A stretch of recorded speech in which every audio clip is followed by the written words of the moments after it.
Oh, hey folks, Joseph Kursky here with you with a question.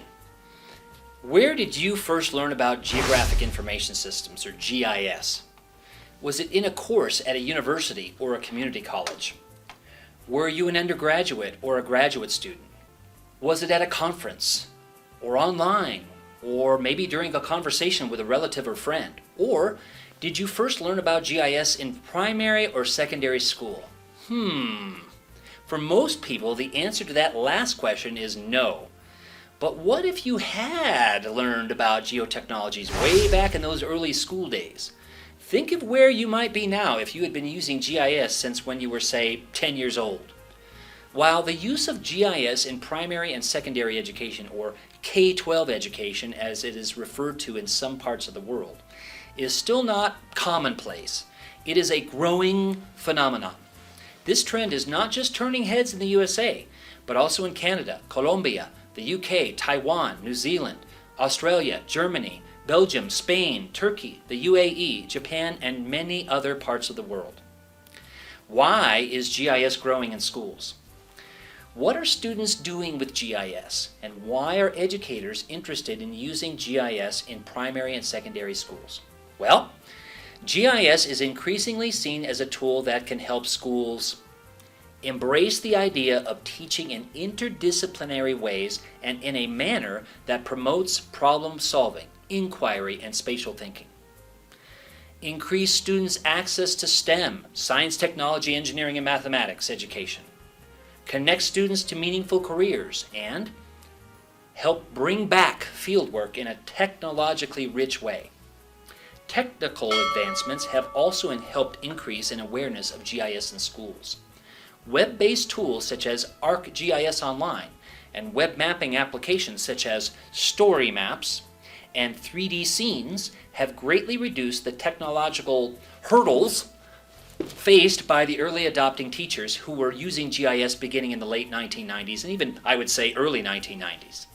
Not having to install software in dedicated high-end computer labs and being able to access GIS from any device, anywhere, at any time have greatly aided adoption.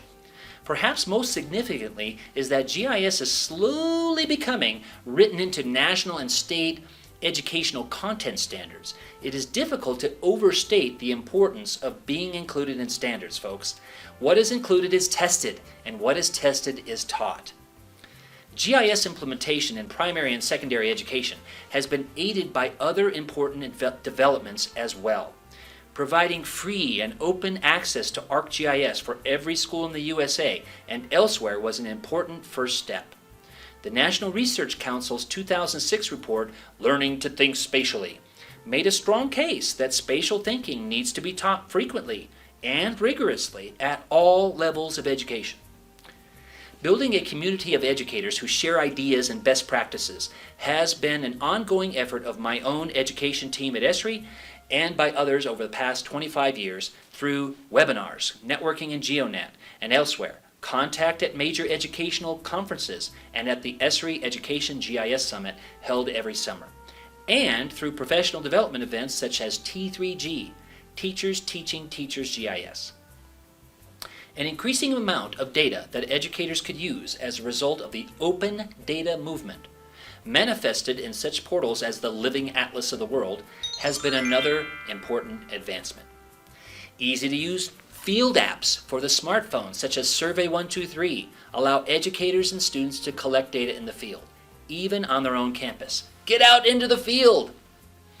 The development of a body of lessons that educators can easily use in the USA, the UK, Australia, and elsewhere is another factor hastening the infusion of GIS into K-12 curricula.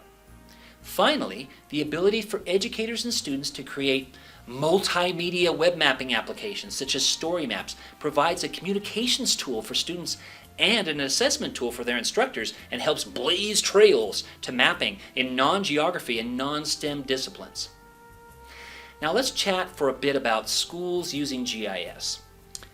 Just as important is making sure that the planning, operation, and protection of school districts, campuses, and the people they serve, students and their parents, teachers, staff, and principals, is paramount. GIS helps determine school attendance boundaries, campus locations, new ones and those needing to close.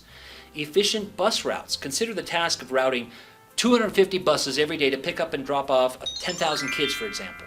Classroom and facilities capacities, emergency plans and evacuation routes, and much more. So that's GIS on the administrative side of education. In an era of limited education budgets and staffing, GIS provides a set of valuable tools, even down to the interiors of buildings. Implementation challenges. Let's chat about those for a moment.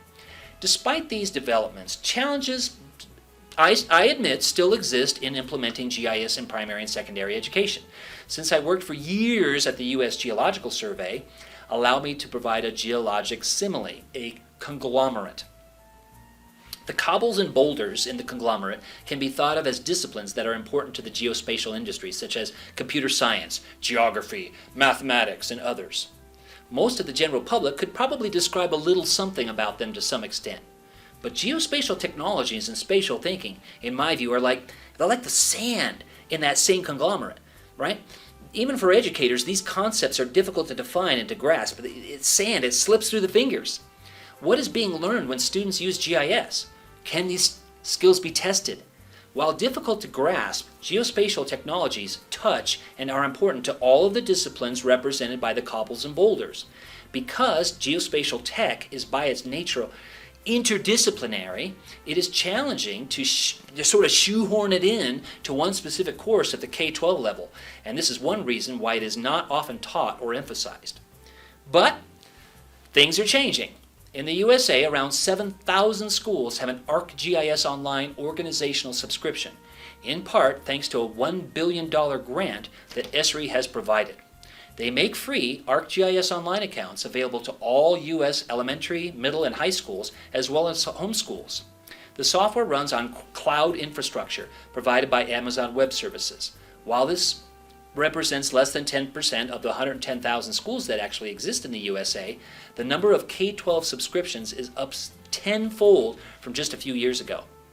Now, around the world, GIS is implemented in many different ways, as my colleagues and I discovered in a book we wrote. In some countries, GIS is firmly anchored in environmental studies and fieldwork, while in others, it's rooted in CTE, career and technical education. In a high school I visited recently, GIS was being used in programming, the ArcGIS API, JavaScript, and Python, and in animation and filmmaking courses, ESRI City Engine, for example. Most GIS at the university level is taught as established courses, but in primary and secondary, it's taught as a tool in established disciplines such as geography, mathematics, biology, language arts, and many others, even art and physical education. In a smaller percentage of schools in the USA, such as the Geospatial Semester in Virginia and the EAST program in Arkansas, and even more commonly in other countries, teachers teach about GIS in geomatics, GIS, or geotechnology courses. And in still other schools, GIS is used in after-school clubs or as a research tool for seniors' capstone projects. GIS is used in urban schools such as Roosevelt High School in Los Angeles, rural schools, and everything in between, from wealthy to poor neighborhoods. These schools have two things in common: teachers who are given the freedom to try new methods, and students who are permitted and encouraged to fly. Now, let's chat about the bigger picture. Whichever way GIS is approached, I submit that there are three important things that students are learning. Content knowledge, such as the interaction between humans and their environment, the hydrologic cycle, and other fundamentals. Skills such as oral and written communication, multimedia, working with data, geotechnology, and the geographic perspective, a way in which space and time are considered. This is the whys of where, and encourages the students to consider, why should we care? Students are not just learning how to push buttons or just learning how to run GIS software, but rather they're learning to think. Let's step back a moment and ask, do we think it's a good idea for young people to be using GIS? Well, if we want to enable a geospatially literate society in which decision makers will consider the where question in their day-to-day work, I submit that yes, we should be using GIS in primary and secondary schools. Need another argument? Given the energy, water, climate, crime, biodiversity, land use, and other challenges we are facing, I again submit that, yes, we should be using GIS in primary and secondary schools. Given the increasing gravity and complexity of these challenges that increasingly affect our everyday lives, I believe it's imperative that we do so. That said, I also submit that appropriate tools and approaches be used as fitting to the education level and setting of the student. For example, I observed a third grade class in California where the teacher effectively taught about settlement patterns of the state using landforms, elevation, biomes, and population density as layers in ArcGIS Online, with one projector in an engaging manner that met her educational goals. I taught a middle school class international migration, change over space and time, and about cities using 3 different web mapping applications. The mapping migration on coolmaps.arcgis.com, the Landsat Lens Viewer, and the Urban Observatory, respectively. Each group of 5 students shared and rotated one Chromebook tablet and were engaged in these investigations for over 2 hours, answering questions I posed along the way and coming up with their own questions. Coming up with their own questions. What a concept. At the high school level, one science teacher brings his students to their local lake where they count birds and measure water quality, mapping and analyzing the results. Other examples can be seen through the winners of the 2018 Esri Map competition and range from analysis of riparian resources, aquatic invasive species, the spatial pattern of basketball game attendance in Indiana, the history of the U.S. Steel in Morgan Park, Minnesota, and the plight of the blue jay, disappearing wetlands in Louisiana, and many, many more topics. As these examples show, GIS is used in a wide variety of ways and settings. Therefore, I do not advocate that 8-year-olds create data services and run spatial stats, but rather for these tools to be used in grade-level appropriate ways that will interest students about their communities and about their world, and that will meet goals that their teachers and schools have for them. Now, think of the workforce implications if every young student is engaged with using GIS throughout their primary and secondary years. Think of the changes that might need to be made, in university GIS programs. Think of the societal implications if thinking spatially was the way that every decision maker employed every day on the job. Now, how can you get involved? Well, sign up to be a GeoMentor for a school where you live or for another school that may need your assistance in assembling data or curriculum implementation. Get familiar with GIS education resources that my colleagues and I frequently write about. Be an advocate for GIS in your local school district, community college, and university. University? Well, Joseph, why university? Well, yes, because even though GIS exists in nearly every institution of higher education, for example, I teach at the University of Denver, where GIS has existed since the 1990s, it has only just begun to spread to programs in health, business, engineering, data science, and others. But more about that in a future video. References and related links are in the online version of this article and this video. Thanks.